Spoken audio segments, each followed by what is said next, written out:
So the Croods takes place millions of years ago, but how would you say that they're a modern family? Well, I think, they sort of follow a similar archetype to any family you'd find today. The same dynamics are in place, You have the dad who's sort of got this kind of like, antiquated view on the world and like how it should be, and he's trying to keep his family safe. His heart is in the right place, but his mind isn't, and he wants them all to stay exactly where they are in time and space. But I could see exactly how modern fathers are that protective today as well. I mean, they don't want their daughter to leave the house, let alone date, and that's what's happening in this movie. And Definitely. So can you talk a little bit about how your characters changed over the process of the recordings, and maybe if there was anything that you learned about your characters over those? I think as time went on, my character had a lot to say and less to say, and then she became the narrator, which wasn't the idea. The beginning and the end wasn't in there when I first recorded, which I loved the narration that was added in, and the explanation of who the Croods are and who they are in regards to their surroundings and their other families around them. And physically she changed a lot.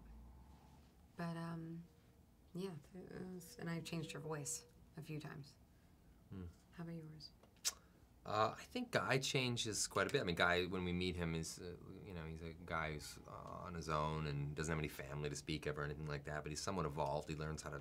He's quite articulate in the world of survival. Like he can start a fire. He can do all these other things that the Croods can't, and that's just because out of necessity. So, yeah, but as we carry on in the story, we see that he's actually quite lonely, that he's lost his family, and he needs these people more than they need him, I think, to some degree. Mm-hmm. So, as far as major themes in the film, one of them is, of course, the need to adapt to that change. So, do you have an example of maybe how your character does that? I don't have a readily available example. Do you? Of how our characters adapt to the change in the world? I don't know. I think there's lots of firsts throughout the movie, and Guy provides a lot of those. First shoes, we go on the first road trip, and then Grug has his whole sequence of firsts and new ideas. So I think they do it just out of necessity for the most part. I think a lot of times people don't really change until they literally have to, or their life is going to fall apart.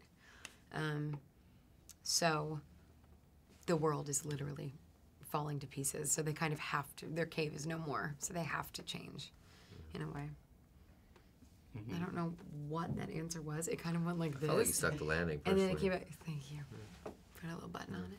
Made sense to me. Okay. Our last question is, obviously it's a very beautiful film. Are there any aspects of it that really impressed you or that you liked in particular?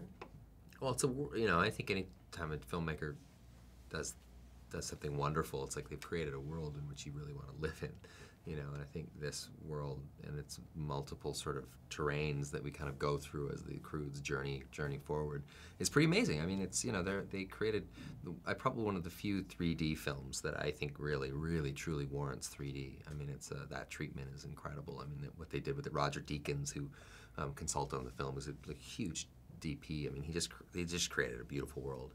So I love that. I love seeing the animals and the creatures and all these different, things that these lunatics over at Dreamworks invented. Lunatics. Yeah, lunatics. Insane. Quote me. It's insane. Yeah. Thank you very much. Well, Thank you. I